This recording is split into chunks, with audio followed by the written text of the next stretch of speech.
Hi everyone, I'm Michelle and welcome back to my meadow. It is already February and time for another monthly garden tour, though I must confess that today it will probably be me more dreaming about what I'm going to be doing in the upcoming weeks and months in the garden rather than showing it off, because we did get bit with that hard freeze that hit just about everyone, so there's not a whole lot growing on. So if you'll indulge me, we'll still talk about the plans for the coming garden.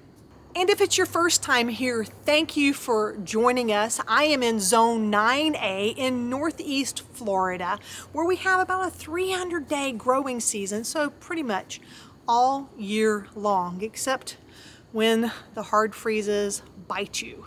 So let's get started walking around and take a look at what's growing on. Here in the front, we can see that the nectarine tree is in full blossom. I am really excited about this because it already had some buds on it when the freeze hit, and it looks like everything is going to be a-okay. The future plan for this bed up here is that I am going to grow the Asian wing beans again down here. I'm going to add in some herbs like rosemary that can take the hot summer heat and work well in this area. And you may be able to see some landscape cloth hiding under there. That was just while the bed was warming up. I wanted to kind of fight back weeds from growing through. This season, that weed barrier is coming out. We're going to put some more wood chips in here, and pretty soon this whole bed is going to be ready and ripe for planting as we've been building up this soil. Here on the north side of the garden, we are installing a new bed here. We have the other fig tree, and we're going to see what's going to happen down here with our sweet potato bed. I can see that some volunteer beans are already starting to pop up, and some grass is growing through there, so I need to pluck some of that out. The loquat tree I planted in the middle was succumbed to the frost, and so I have another loquat waiting in place to go there. This very strange, beautiful garden bed is our stun bed. Simple, total, utter neglect. I did harvest quite a few tomatoes from it, but those tomato plants are dead now. I see some carrots in there, and kind of funny, growing right down in the front here. And growing right down here in the front is a volunteer cabbage from the past season. That actually looks pretty nice and edible. I may have to pluck that up and have some soup. The jury is out on the Cataly guava here. I am not sure that it is going to come back after the freeze, though I kind of think it will. Once we get some steady warm weather, I hope that we'll see some more greenery blooming out. Down this way, the cattle panel here is going to come out, clean that up. I'm going to try to get those stakes up out of the ground. I watched a number of videos on how to remove those, because I do hope along this path in the next round of garden beds to install a couple of more of the tall raised garden beds here to sort of continue this row down of growing and start working the beds this way. This bed in waiting has been sitting there a while, but I think it's finally time to get some things growing on there. If you've watched some of our other videos, you know that I have a Birdies and a Vigo garden bed here, and they look pretty dead. That's because the frost got what was in there, but I haven't dug them out and replanted yet, because I am planning in March, on the 1-year anniversary of planting out the bed, of digging it out and taking a look at what's going on inside and making some adjustments where we are seeing a little bit of bending and concaving in on the beds. It's pretty minimal. We're going to take care of it between gardening seasons. And the avocado is doing really, really well. It got bit by some of the frost, but I can see a good bit of foliage and some buds coming on here. So we're looking forward to having avocados again this year. There's nothing new really to report out here on Orchard Row. We do have a couple of more garden beds that are going to go in out there, and I'm going to put the blueberries in a garden bed.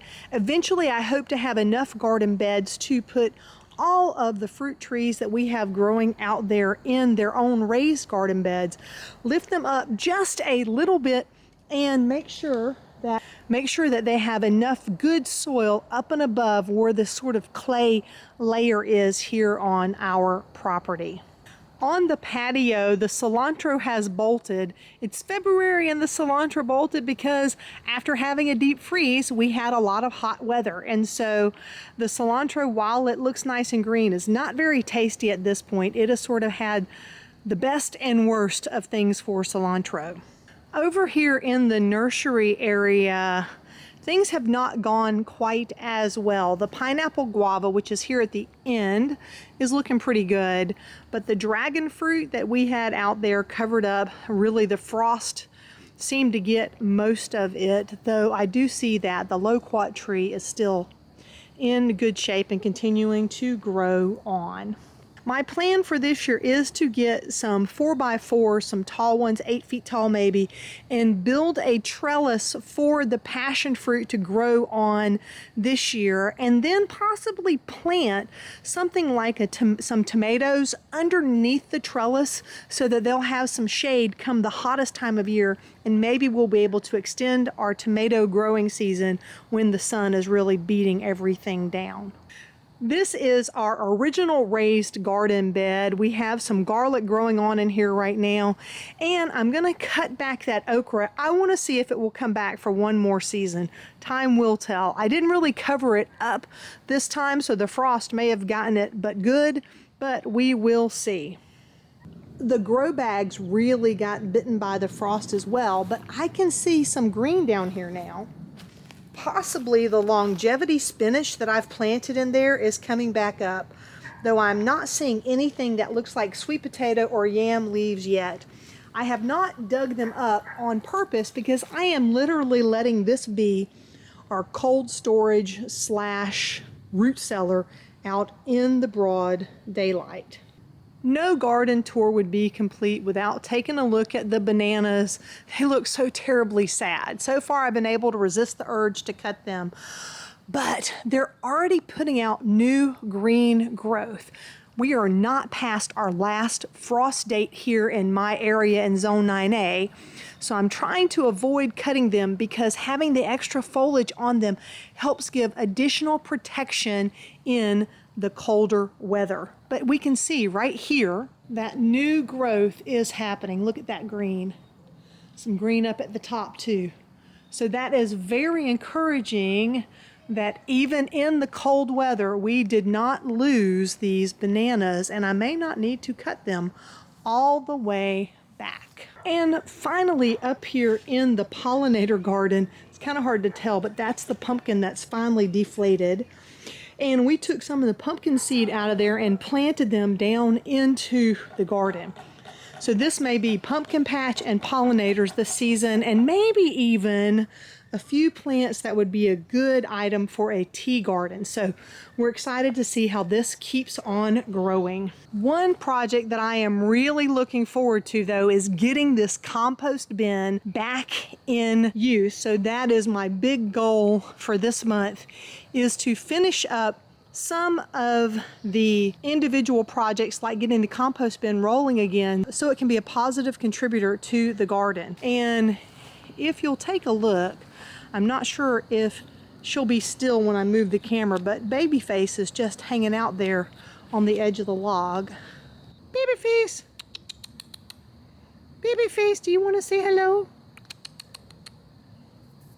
Man, it got dark quick. Well, that's it, my friends. There isn't a lot growing on just yet, but I'm still planning. And again, if it's your first time joining us, I am not an expert gardener, and I appreciate you all sticking with me on the journey as I learn and grow and share here with you on YouTube. If you like this video, please give it a thumbs up and consider subscribing to the channel to keep up with all the things happening in our Northeast Florida garden. Until next time, my friends, remember to wear that high-quality sunscreen, drink plenty of water, and of course, have a fantastic day, or evening in this case.